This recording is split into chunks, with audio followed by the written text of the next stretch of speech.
games, and more games. It was E3. So this is our E3 coverage of WSGF news. I'm Simon. Chris. And we're going to kick it off. This is episode 13. On Friday the 13th. Recording on Friday the 13th. So, woo. Yeah, don't jinx me. Don't jinx you? Okay. Where's that black cat? Yeah. So, E3 was this week. Oh, we got a lot of news. So we got a lot of news. We got a list of E3 games, games we're going to talk about that were talked about, trailers released on E3. But we're going to get into some kind of smaller news Quick first. news Quick first. news first, Then and we'll get do into E3. the meat of everything. First of all, we've talked about him before, John Carmack. He will not be at this year's QuakeCon. Usually he does a big speech at QuakeCon, which is always nice. He's like the intro speech or the opening ceremony speech. Now, ZeniMax has some involvement with QuakeCon. Yeah, right? ZeniMax actually, I think, owns the rights to QuakeCon now. So you know, we've talked about that lawsuit between ZeniMax and Oculus having done whatever, and ZeniMax saying they've done whatever. And so there's kind of a tension. Apparently, Carmack, according to what he tweeted, said he contacted or tried to email, extend out a communication to ZeniMax saying, hey, do you still want me to do the opening speech or any sort of speech? An olive branch. An olive branch, yeah. Hey. And they just haven't responded. So I'm sure there's a lot of tensions involved. There's a lot of money involved. Anytime a lot of money's involved, people get really... It makes sense. You know, there's a court case, so you don't want to kind of aggravate. It's a conflict of interest for sure. ZeniMax owning the rights and then Carmack being there would be very inappropriate. I mean, you have a lawsuit against the guy. You don't want him there. Like, invite him to your thing. Like, I mean... Happy. Not saying that I'm trying to be negative. Obviously, you know, us on the show, we want the lawsuit to end, and we'd obviously want them to both to be there and be happy. So we wish them the best, but it's just going to be weird. Yeah, a QuakeCon without Carmack, right? I think won't be there. So we have some other news too, and this has to do kind of with me, kind of what I do, music and games. I saw this article on Reddit, and I mean, it was kind of a little bit tidbit of information. And I was kind of like, oh wow, and then I realized like this might resonate more with you a little bit because you're a musician and you've probably had to deal with this or know someone that may have had to deal with this before. So what's happening is Stoic, the game company who made Banner Saga, they had a guy named Austin Wintory compose the music. And Austin Wintory is a unionized musician with the American Federation of Musicians. And they fined him $50,000. Apparently, what the deal is he used non-union musicians, right? And that could be a big no-no with the AFM according to whatever contract they have. I'm sure there was a valid reason for them bringing up the complaint, but we don't know how many non-union members he used, and we don't know the whole story, right? The whole agreement and everything like that. But it is something that is based about video games and relates to music, so I could understand. Yeah, and so I mean, with like I said, with the union, they're not like, we don't want it, you to be involved. These people, they just want people to get their money's worth. Yeah, they want the artists to be paid a fair wage, which is respectable. Yeah. Especially in the video game industry, because programmers and artists and musicians in the video game industry probably is very competitive, and these companies are always going under and always having trouble making ending games and falling under and getting sued and things. So having unions and regulations in place to make sure you get paid a fair wage is very important. I just hope with both of these parties something will work out. Yeah. I mean, like we said, $50,000 is that's like some people's salary a year. Yeah. So definitely. As both a musician and a gamer, I just hope the best for everyone in this situation. And if I hear anything more, I mean, I'll definitely talk about it some more, because I mean that hits me on both fronts. Yeah. So let's take a look at some of these E3 games. Yeah, our first E3 game, GTA 5. Yeah, from E3 2014, GTA 5. Now it's already been released for PlayStation 3 and Xbox 360, and now they're next genning it up. Yeah, they're doing PC, Xbox One, and PS4.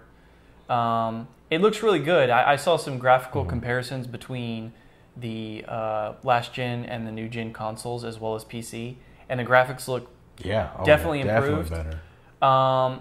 And it's pre-order on Steam. Yeah, so it's pre-orderable on Steam. That's a big deal. Steam already, and from what it says, they're going to add more AI stuff to it, like animals and just sort of details to it.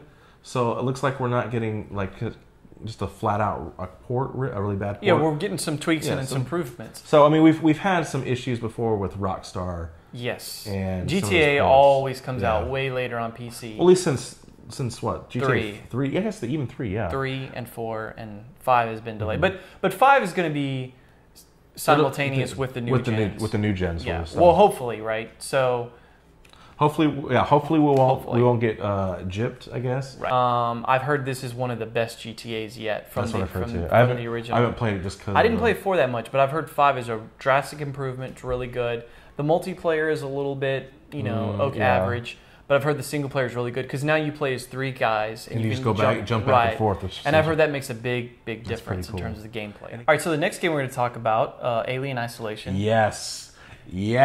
I'm a huge Alien fan. I'm a huge sci-fi fan. I'm a huge survival horror fan. So this is like perfect. This is the game we should have had with Colonial Marines, is what I think. Yes. This is the game that Colonial Marines should have had. This takes place between Aliens 1, or Alien and Aliens. You have to make that distinction. Yeah, it is canon story. And you're supposed to be playing as Ripley's daughter, if I remember correctly, from way back ago. And they're just showing off some more aspects. They're showing off the flamethrower now. Yeah. And there's actually going to be people on the space station you're going through. And see, there was this big thing about, well, it's not a first-person shooter. And they say it in the video, but I had actually heard it before because there was like talk about, well, this isn't a first-person shooter, but there's weapons in it now. Mm-hmm. But the game is not actually just you run around and shoot the alien. The whole game is designed, you're running from the damn thing. Yeah. And you're scared and you're terrified and you're trying to be quiet. You can use the flamethrower and stuff to defend yourself, to like get it away from you and things like that, or kill other people. But like pretty much the game is you running from the alien the entire time and trying to be quiet. It's like a horror stealth, I guess. Yes. And it's you have to think about the repercussions. Oh, if I use this gun, do I really need to use this gun? If I use this gun, the thing's going to hear it and come after me. Right. Up next, I am so excited. Oh, I'm going to be excited about Finish him. Yeah, finish him. Mortal Kombat 10, or Mortal Kombat MKX.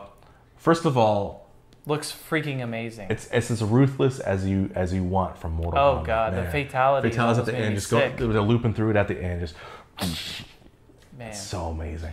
Yeah, and now here's the cool thing. I mean, I'm not a big. I don't get hardcore into fighting games. Okay. I'll play them. Yeah. Have some fun, kill some people, fun times. The really interesting thing I think about this though is that this is a Mortal Kombat game on PC. Now they did release like Mortal Kombat Classic or whatever on Steam. There is that, but the fact that they're releasing it on the consoles and PC at the same time. I mean, it's just like, bam, we're doing this. I think a lot of developers now, a lot of the games that we saw released at E3, we noticed were PS4, Xbox, and PC. I was surprised how many times I saw all 3 titles, or if it was exclusive to one console or the other, it was also on PC, which is great. I promise you, 3-4 years ago, we were not seeing this many games on PC. No. So up next, my most favorite of all, I think both of ours, Witcher 3. Oh my God, yes. The best game by far. I'm so excited. I was a little bummed it was delayed, but I'm actually glad because I'd rather them do it right than rush it through. Yeah. Absolutely. That game looks phenomenal. Okay. First thing is, it looks like Skyrim, but way more ridiculous. And I like the Witcher storyline a lot more than the Skyrim, the Elder Scrolls storyline stuff. But the craziness when they were showing the demo, and he's like, oh, look at those mountains up there. If you want to, you can walk to those. You can climb to those. What you see is what you get, basically. So, like true open worlds. I think what was really cool is they were giving away little statues. Yeah. E3 and it's surprise. Free CD keys. Yeah, I couldn't believe that. When I saw that, I was like, oh man, can you imagine like you come home and you're like, oh, I got a little statue or something from E3, and then there's a CD key. Surprise, you get a free copy of Witcher. I was like, oh my god, that's awesome marketing. So jealous. Yeah. So we've talked about neon goodness before, good old 80s. Hotline Miami 2. Yeah, this is fun. Good times. So they're bringing it to a close. Yeah, end of the story. For those of you who played it and got the real ending, you find out that the bad guy who you thought was the bad guy wasn't really the bad guy, or wasn't the actual villain. Spoilers. Spoilers. Yeah. Spoiler alert. Sorry. But yeah, it looks great. And they're going to include a level editor. Yes. Because, I mean, this is going to be the last Hotline Miami 2. No more hotlines. Done no more. So they're going to create a level, they're going to bring this level editor, so that way it creates longevity to the game, which is a great idea. Community members, then you can go crazy and build your levels. And actually at E3, one of the guys who makes Hotline Miami actually like made a level real quick to showing like how fast you could make it. And it was, I mean, he built the level in like 30 minutes, had guys, it was playable, you know, it was great. Okay, another big game, Civilization 5. Or Civ 5 Beyond Earth? Beyond Earth. Beyond Earth. It's a Civ 5, it's a Civ game. I mean, you can't go wrong with it. Absolutely. And, you know, the first peek we had wasn't any gameplay footage. We just saw the trailer, remember? So we didn't know what to expect. We knew it was After Earth, right. Yeah. At E3, we got to see some gameplay, and it actually looks really good. It looks like a Civ game. You know, it plays like a Civ game. But it actually looks a lot different as well, if that makes sense. It's a twist. It's a twist on the working formula. With this. We see the aliens. You know, you're on this alien planet. You can fight them, colonize them. The developers said you can eventually enslave them or create them. It's later in the game. So what it was looking like with me is there's 3 tiers you can do now. You can do something that's bio enhancement based, technology based, or kind of purity, harmony purity sort of, where we're going to stay the way we are, you know, no augments or anything like that. So, some other cool aspects. I remember they mentioned in one of the trailers where there's going to be a space aspect too, where you can go back up to the ship. You can zoom all the way out to the planet. And you know, where the core of the game is going to be on the planet, there is some things you can do in the outer space. So I'm super excited about this game. First of all, it's awesome. Secondly, I get to bring out this voice. Batman, Arkham Knight. Batman. Wow. So the E3 trailer looks amazing. He was in a tank. So he's got the Batmobile. Oh man. He's driving around. Awesome. First of all, this city looks amazing. My city needs me because I'm Batman. Anyway, big Arkham. I mean, big Gotham. Yeah. And the tank looks amazing. I love the fact the city looks like it has partially destructible environments. And it looks alive. Like you see the cop cars and stuff. There's car chases. Yeah, it's great. The physics of the gliding looks like it's actually gotten better since 2. So it looks like you can actually fly around the city. The graphics overall, it doesn't look like the whole cartoony, like Unreal it used to look. Yes. It looks like realistic. Like you're Batman. Because I am Batman. He's Batman. I'm Batman. So we have another game, and it's kind of a there's always a but. It's kind of a bittersweet sort of thing. Was it Dead Island? Dead Island 2 is coming out. Yes. And it was released. The trailer was released at E3. No game footage or anything like that with this trailer. But it's some news that came along with it that I think we need to talk about. Very bad news. It was actually in our IRC as well. It was in the IRC, yeah. We talked about it in the IRC. It may have been on the forums as well.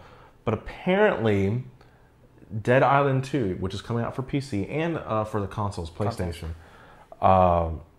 is going to be capped at 30 frames per second. Yep, and no multi-monitor support. No multi-monitor support either. So...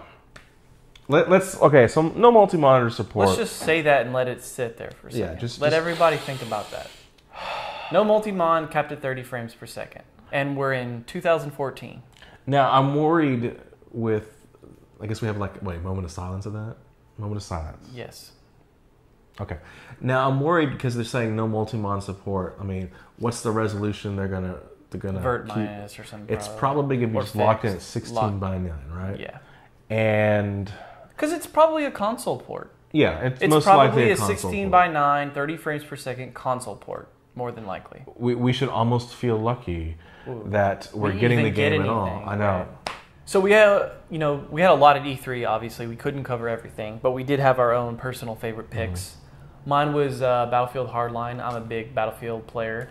I will say, though, that being said, I'm not going to pre-order this game. Just because of the fact that there's been so many problems with BF3 and BF4. There have been fixes, but there's also been some sloppiness, and there's been some things that they just can't fix because the game's hard-coded poorly. Now, this Battlefield Hardline is actually not the same DICE that did BF3 and BF4 like we discussed, but It does look great. It is my personal pick. It is a little bit different take on the Battlefield style. It's like SWAT versus cops, kind of Counter-Strike-ish, SWAT-ish looking. Or it's kind of like if the game SWAT, the first-person shooter yeah, SWAT, the game SWAT met Battlefield. Payday. Or Payday, yeah. So it's those two put together. Yeah, you're still going to have destructible environments. They're still going to be very large, but it's going to be cops versus robbers. There's going to be some different gameplay objectives like break into a bank, steal the money, and leave. Or there'll be like a defend the money kind of thing, which is like a big truck full of money. You have to defend it. It looks very good. But like I said, I'm not going to be pre-ordering it. I'm just going to wait till the game comes out. If it looks good, I'll buy it. I mean, like I said, it does look good though. It looks great. It's a Battlefield title. It's everything you know I what to expect. Yeah, right. It's what you expect. Yeah, and so that's my pick. Your pick. And this is going to be partially negative too. Rainbow Six Siege is kind of Ubisoft's take on Counter-Strike. Speaking of Counter-Strike, you have terrorist versus the Rainbow Six team. Right. And if I remember correctly, the old Rainbow Six stories were kind of like this. It wasn't like Yeah. these big grandiose things No, like the originals- Vegas. Yeah, the original stuff was all very sort of contained situations. Yeah, it was. It's not like big citywide things. Vegas too had their goods and ups and downs, but whatever. But this is going back kind of that original Rainbow Six kind of feel. Now, it was all pre-rendered stuff. They say it was people playing it, but it's Ubisoft, and we just got burned with Watch Dogs. Now, this trailer looks pretty, and so I'm thinking... But only if you're an NVIDIA user. Only if you're an NVIDIA user. Man, so it looks like I can't get this game.